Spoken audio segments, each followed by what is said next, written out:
Good morning. तो आज हम लोग आप लोगों को पढ़ाने जा रहे हैं एग्रीकल्चर चैप्टर। जियोग्राफी का बहुत ही इंपॉर्टेंट चैप्टर है एग्रीकल्चर चैप्टर, और ये हर एग्जाम में आपको मदद करेगा। चाहे तो आप बेसिक, ये एकदम बेसिक चैप्टर है, बेसिक से आपको पढ़ाने जा रहे हैं। चाहे तो आप 10th में, 9th में, 8th में, 11th में, 12th में, या फिर किसी कंपटीशन का तैयारी कर रहे हैं, बीपीएससी, यूपीएससी, कहीं भी आप कुछ भी करें, एग्रीकल्चर चैप्टर आपको बहुत मदद करेगा। तो आज हम आप लोगों को एग्रीकल्चर चैप्टर स्टार्ट करने जा रहे हैं। एग्रीकल्चर चैप्टर क्या होता है? एग्रीकल्चर चैप्टर मतलब कि एग्रीकल्चर मतलब खेती बाड़ी, मतलब कि खेती बाड़ी से रिलेटेड आपको चीज पढ़ना है। बहुत ही सिंपल चैप्टर है, बहुत ही आसान चैप्टर है, जो कि ज्योग्राफी में बहुत हार्ड कर देता है, बच्चों को समझ में नहीं आता है। तो जो बच्चों को नहीं समझ में आता है, आज पूरा वीडियो देखिए, आपको पूरा एग्रीकल्चर चैप्टर बहुत ही बढ़िया से समझाया जाएगा। एग्रीकल्चर मतलब खेती बाड़ी, सीधा आप जान लीजिए। आप खेती बाड़ी से रिलेटेड जो भी है एग्रीकल्चर चैप्टर में बताया जाता है। एग्रीकल्चर बताया जाएगा कितने प्रकार के क्रॉप्स होते हैं। क्रॉप्स मतलब सीधा जानिए अनाज, या फिर जो भी आपका फसल होता है उसको कहते हैं। तो दो तरह का आप एग्रीकल्चर पहले आप जानिए, बहुत चीज का एग्रीकल्चर होता है। आप फूड का मतलब खेती बाड़ी जो कर रहे हैं, या फिर फार्मिंग जो कर रहे हैं, या फिर आप गाय भैंस पाल रहे हैं, पोस रहे हैं, उसको भी एग्रीकल्चर में ही आता है। आप हर चीज का एग्रीकल्चर में आता है। आप गाय भैंस पालते पोसते हैं, उसको भी एग्रीकल्चर आता है। मुर्गा फार्मिंग करते हैं, उसको भी एग्रीकल्चर का ही पार्ट्स माना गया है। और जो खेती बाड़ी करते हैं उसको भी एग्रीकल्चर का पार्ट्स माना गया है। तो एग्रीकल्चर बहुत तरह का होता है। तो अब पहले आप जान लीजिए, दो तरह का एग्रीकल्चर होता है, एक फूड क्रॉप्स, एक कैश क्रॉप्स। फूड क्रॉप्स मतलब कि जो आप खाने पीने के लिए अनाज उपजाते हैं। दूसरा कैश क्रॉप्स, जो कि आप बेचने के लिए अनाज उपजाते हैं, जैसे कि सोल्ड करने के लिए, जैसे जूट, बाजरा, जूट वगैरह। अब हम समझते हैं फूड क्रॉप्स और कैश क्रॉप्स में डिफरेंशिएशन। फूड क्रॉप्स जो खाते हैं, मतलब कि जो सीरियल्स, अनाज जो उपजाते हैं, जैसे कि आपको हो गया राइस, वीट। राइस मतलब चावल, गेहूं, मसूर दाल। आप ये सब हो गया फूड क्रॉप्स। वेजिटेबल में आपका सब्जी वगैरह, जो भी आप खाने पीने का सामान चीज जो भी आप खेत में उपजाते हैं उसको कहते हैं फूड क्रॉप्स। दूसरा हो गया serial cash crops. Cash crops होता है जो कि आप बेचने के उद्देश्य से, मतलब कुछ पैसा है, कुछ पैसा कमाने के उद्देश्य से अगर कुछ आप उपजाते हैं तो उसको कहते हैं कैश क्रॉप्स। उसको आप कमर्शियल क्रॉप्स भी कह सकते हैं। कमर्शियल मतलब है बेचने के उद्देश्य से, जैसे कि शुगर केन, अंग्रेजी में शुगर केन, हिंदी में गन्ना। गन्ना का खेती क्यों करता है? उससे गुड़ बनता है, चीनी बनता है, मीठा बनता है। तो गन्ना का खेती, कॉटन का खेती, जूट का खेती, चाय का, टी का खेती जो आसाम वगैरह में होता है, कॉफी का खेती। तो ये सब का खेती क्यों होता है? ये सब का खेती होता है कुछ पैसा कमाने के लिए। तो ये सब क्या होता है? Commercial crops. तो अब आप लोग फूड क्रॉप्स और कमर्शियल क्रॉप्स समझ गए। अब आगे चल, अब स्टेपल क्रॉप्स जानिए। स्टेपल मतलब चीफ क्रॉप, जैसे कि बिहार के नालंदा में सबसे ज्यादा चावल होता है, पंजाब में सबसे ज्यादा चावल होता है। तो वहां का स्टेपल क्रॉप्स क्या कहेगा? चावल, rice. Rice is a staple crops of that area. Staple मतलब चीफ, मतलब सबसे ज्यादा उपजाऊ, वहां पे सबसे ज्यादा क्या उगता है, तो उसको कहते हैं स्टेपल क्रॉप्स। स्टेपल क्रॉप्स मतलब जो चीज सबसे ज्यादा जहां पे उपजे उसको कहते हैं स्टेपल क्रॉप्स। अगर पटना में तो खेती होता नहीं है, मान लीजिए नालंदा में आप चले जाइए, पटना के ग्रामीण एरिया में चले जाइए, तो वहाँ चावल के दिन में सबसे ज्यादा चावल होता है, गेहूं के दिन में गेहूं होता है। तो वो वहाँ का वो स्टेपल क्रॉप्स हुआ वहाँ। अब कुछ मेजर क्रॉप्स के बारे में जानते हैं। सबसे ज्यादा मेजर मतलब जरूरी क्रॉप, जैसे कि राइस। राइस पूरे दुनिया का मतलब सबसे इंपॉर्टेंट है राइस। आधा दुनिया राइस पे डिपेंड है। बिना चावल का किसी का पेट नहीं भरेगा, सब पेटू हो गया। तो राइस के लिए सबसे ज्यादा अच्छा सीजन होता है गर्मी का सीजन, ग्रीष्म ऋतु, आपका हो गया समर सीजन। और उसमें बरसात भी चाहिए, सिर्फ गर्मी नहीं चाहिए, क्योंकि राइस का जो पेड़ होता है जब आप रोपिएगा तो उसमें पानी जब तक पड़ेगा, पानी पड़ेगा तो वो उपजेगा। जब उसमें पानी का कमी रहेगा तो वो खेती में नहीं होगा। जैसे कि बिहार में नालंदा जिला में चल जाइए, इस बार सूखा पड़ गया था, तो वहां पे पानी नहीं हुआ।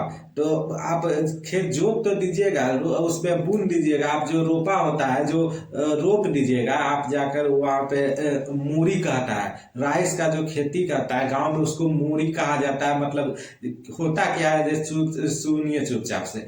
क्या होता है कि जैसे राइस जो होता है, चावल का पहले अनाज होता है, पहले उसको बुना जाता है। जुतवा के पानी पटा के, और जब वो इतना इतना वो जब हो जाता है उसका पौधा, तो उसको कबाड़ दिया जाता है, उसको मूरी कहते हैं। और उसको कबाड़ के फिर जहाँ पे आप जिस खेत में आपको चावल उपजाना है, तो वहां पे पहले पानी पटाया जाता है खूब मन से, कि पानी उसमें कम से कम भर ठेवना पानी होना चाहिए। बिहारी में ठेवना कहते हैं इसको, नीचे को भर ठेवना पानी होना चाहिए। और उसके बाद फिर उसको जुतवा देता है, एक बार 2 बार जाके ट्रैक्टर से जुतवा देता है, और जुतवा के फिर उस जो पौधा कबाड़ता है, वो पौधा बहुत घना घना वहां पे लगाता है। छोटे एरिया में लगाएगा, 1-1 कट्ठा 2 कट्ठा में लगाएगा, और इतना उपज जाता है ना कि उससे 2 बीघा मतलब 40 कट्ठा में आप उससे आप जाके रोपवा सकते हैं। और वो पौधा 40 कट्ठा के बराबर वो पौधा 2 कट्ठा में वो मूरी बूनता है, लेकिन वो मूरी जब उखाड़ता है तो 40 कट्ठा में रोपने लायक हो जाता है, और 40 कट्ठा में उसी से रोपा जाएगा। आप समझे, इतना मूरी उसमें हो जाता है। तो वो जब पौधा उखाड़ता है ना, तो पौधा फिर रोपनी सब रहता है। गांव में महिलाएं सबको रोपनी कहा जाता है, मजदूरी जो करती है। तो वो लोग क्या करती है, पहले तो आप लोग जानिए कि पहले आप पानी पटा दिया जाता है। पानी पटाने के बाद उसको जब 1-2 दिन जब पूरा मतलब जैसे गर्मी का दिन में तो मट्टी टाइट रहता है, तो पानी पटाता है तो मट्टी ढीला हो जाता है। मट्टी ढीला होने के बाद, और इसीलिए कहता है कि बरसात का सीजन चाहिए, क्योंकि आषाढ़ महीना जो बारिश का सीजन रहता है। अब दूसरा है वीट क्रॉप। वीट मतलब गेहूं। गेहूं सीधा चावल के उल्टा। जैसे चावल गर्मी में होता है, गेहूं होता है ठंडा में।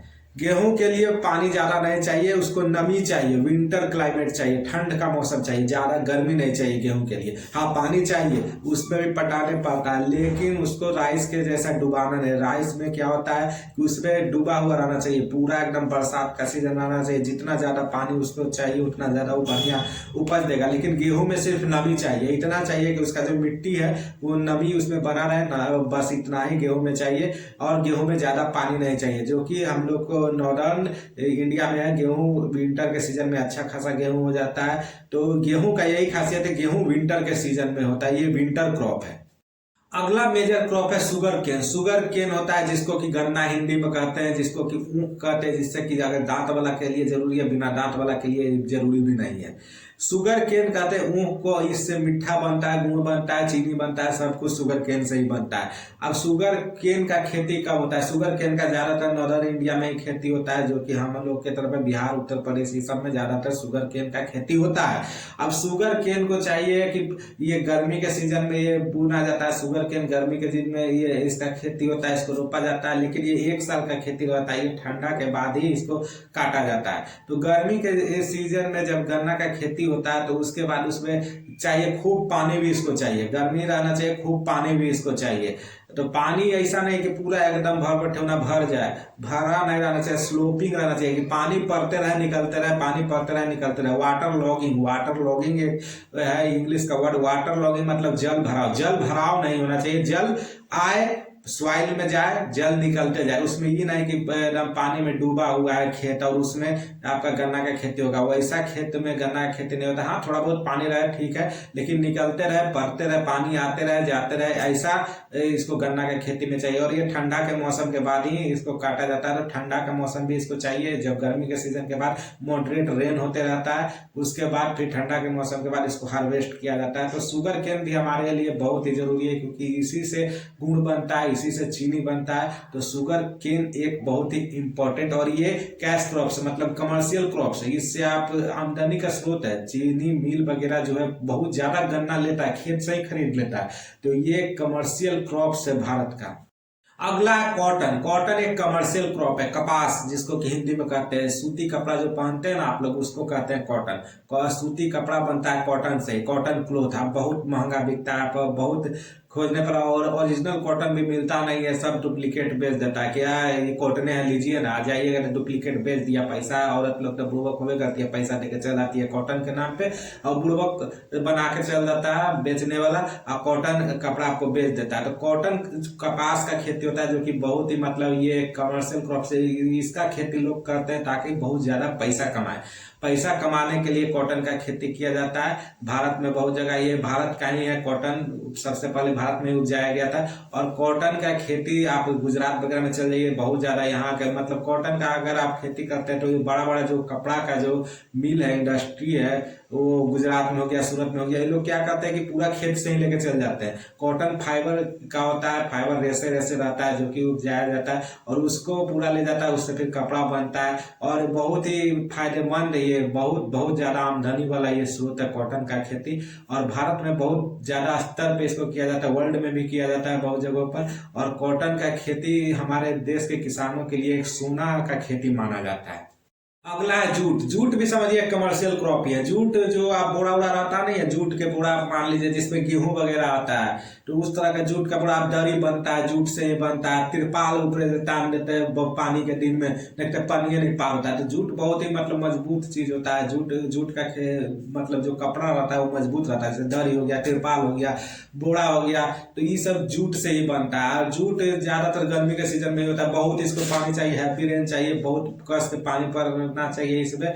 और ये बहुत जगहों पर होता है, भारत में भी आपको वेस्ट बंगाल में बहुत ज्यादा जूट का खेती होता है, आपको बांग्लादेश में भी जूट का खेती होता है, चाइना वगैरह में भी जूट का खेती होता है। जूट का खेती भी बहुत एक कमर्शियल क्रॉप है और बहुत ज्यादा आमदनी का स्रोत है, क्योंकि बिना आप बोरा बक्कू के तो किसी का दिन नहीं जाएगा। बारिश के दिन में अब ब्याह हो जाएगा, तिरपाल नहीं तानेगा तो उधर से जानते हैं अगुआ जो रहेगा खूब गरियाएगा कि तिरपाल नहीं ताना है। बारिश हो गया, देखिए पूरी जिलेबी में पूरा पानी भर गया। तो इसलिए तिरपाल जो तनाता है तो तिरपाल जूटे से बनता है। अब बोरा जो गेहूं वाला जो बड़का बड़का बोरा रहता है 50 किलो, वो भी जूटे से बनता है। दरी जो रहता है नीचे वो भी जूटे से बनता है। आप बाबा जी के पूजा रहेगा, श्री भागवत कथा, उसमें दरी नहीं बिछाएगा तो सब गरियाएगा कि सब चंदा लिया है जो खा गया, दरी नहीं बिछाया। तो दरी जो बनता है ना वो भी जूटे से बनता है। अगला जो कैश क्रॉप्स है तो सबको जानना है T cash crops. Cash crop मतलब कमर्शियल क्रॉप्स, मतलब कि जिससे कि आमदनी हो। टी सबसे ज्यादा, सुबह उठेगा मुंह नहीं देगा मम्मी चाय लाओ, तो वो हो गया टी हुआ कैश क्रॉप्स। कैश क्रॉप्स मतलब बीवरेज क्रॉप्स। बीवरेज क्रॉप्स किसको कहते हैं? बीवरेज क्रॉप्स पेय पदार्थ, जैसे दारू पीता है ना तो दारू बीवरेज क्रॉप्स हुआ। जो दारू भी बनता है तो फ्रूट से बनता है तो उसको बीवरेज क्रॉप्स कहते हैं। उसी तरह हम दारू के बात नहीं कर रहे, हम टी के बात कर रहे हैं।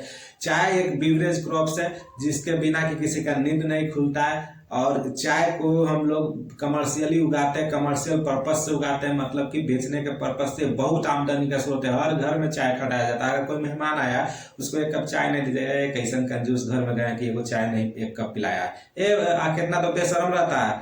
चाय पिलाइएगा थोड़ा एक कप। तो इस चाय को जो पिलाने के लिए मकसद है, चाय उगता है हम लोग के आसाम में, पहाड़ी क्षेत्र में। इसको स्लोपिंग चाहिए, जहाँ की बारिश भी खूब हो और स्लोपिंग एरिया रहे, पानी जमे नहीं, पानी निकलते रहे। स्लोपिंग तो माउंटेनियस रीजन जहाँ पे रहता है, आसाम, वेस्ट बंगाल, हिमाचल प्रदेश, कर्नाटका, केरला, तो ये सब जो है, ये सब जगह पे चाय की जगह पे ही एक और चीज है कॉफी। कॉफी भी लोग वीआईपी लोग ज्यादातर कॉफी पीता है, तो कॉफी भी चाय के जैसा ही उगता है, उसको भी वैसा ही उगाया जाता है जैसे कि टी को उगाया जाता है। स्लोपिंग एरिया पे, पहाड़ी एरिया पे वो भी उगता है और वो भी गर्मी के सीजन में ही उसको भी उगाया जाता है। ज्यादातर ब्राजील जो है सबसे ज्यादा लीडिंग कॉफी उगाने वाला देश है। इंडिया में भी बहुत जगह जो है, ब्राजील के बाद हो गया वियतनाम, कोलंबिया, तो विदेश में इथोपिया, ये सब जो है विदेश में ज्यादातर कॉफी को उगाया जाता है। इंडिया में बात करें तो इंडिया में भी ईस्टर्न स्टेट में कॉफी को ज्यादा उगाया जाता है। उसके बाद आपको आंध्र प्रदेश, केरला, कर्नाटका, तमिलनाडु, ये सब में भी कॉफी का ज्यादातर। सबसे बड़ा आपको कमर्शियल क्रॉप है उसका रबड़ बहुत ज्यादा, पूरे वर्ल्ड में रबड़ का खेती सबसे मतलब बहुत ही कमर्शियली पर्पस पे होता है। बहुत ज्यादा इसको मतलब कमर्शियल मतलब कि बहुत ज्यादा इससे आमदनी होता है। रबड़ का जो खेती करता है उसको बहुत ज्यादा आमदनी होता है। रबड़ का क्या होता है, ये स्लोपिंग एरिया में ही होता है। स्लोपिंग एरिया में बड़ा बड़ा रबड़ का पेड़ रहता है और रबड़ का पेड़ में क्या करता है, उसको जो उसका चत्ता जिसको कहते हैं, उसको जब बड़ा बड़ा पेड़ रहता है, जब रबड़ निकालने के प्रोसेस को, उसमें लेटेक्स रहता है। लेटेक्स मतलब मिल्की जूस जो रहता है, मिल्की टाइप का रहता है। जो दूध कोई कोई पौधा आप लोग देखते होंगे, जैसे कि पपीता का पेड़ रहता है, पपीता आप तोड़िएगा तो उसमें दूध टाइप का गिरेगा हल्का, तो वो मिल्की जूस उसी को कहते हैं। जो दूध गिरता है ना, पपीता तोड़ते हैं तो उजला उजला दूध गिरता है, तो उसी को मिल्की जूस कहते हैं। उसी तरह से रबड़ का पौधा होता है, तो उसको जब चत्ता को काटते हैं ना, ऊपर का पौधा को बीच से, पेड़ को नहीं काटना, ऊपर से उसका जो परत रहता है, उस परत को अगर काटते हैं या छीलते हैं जो करते हैं, तो उसमें से लैटेक्स निकलता है जो कि मिल्की जूस रहता है। उसको कंटेनर में कलेक्ट करता है लोग, और उसको कलेक्ट करने के प्रोसेस को टैपिंग कहते हैं। और फिर इसी को फिर लोग फैक्ट्री वगैरह में ले जाकर फिर इससे रबड़ बनाता है। अब रबड़ बहुत ज्यादा कमर्शियली यूज होता है, आप लोग जानते हैं। रबड़ से फिर आपको इंडिया में आप बात करें तो इंडिया में आंध्र प्रदेश हो गया, तमिलनाडु, कर्नाटका, ये सब जगह रबड़ का बहुत ज्यादा खेती होता है। विदेशों में भी मलेशिया, इंडोनेशिया, ये सब जगह पे भी रबड़ का बहुत ज्यादा खेती होता है। तो ये पार्ट 1 हम आपको एग्रीकल्चर चैप्टर का बताएं।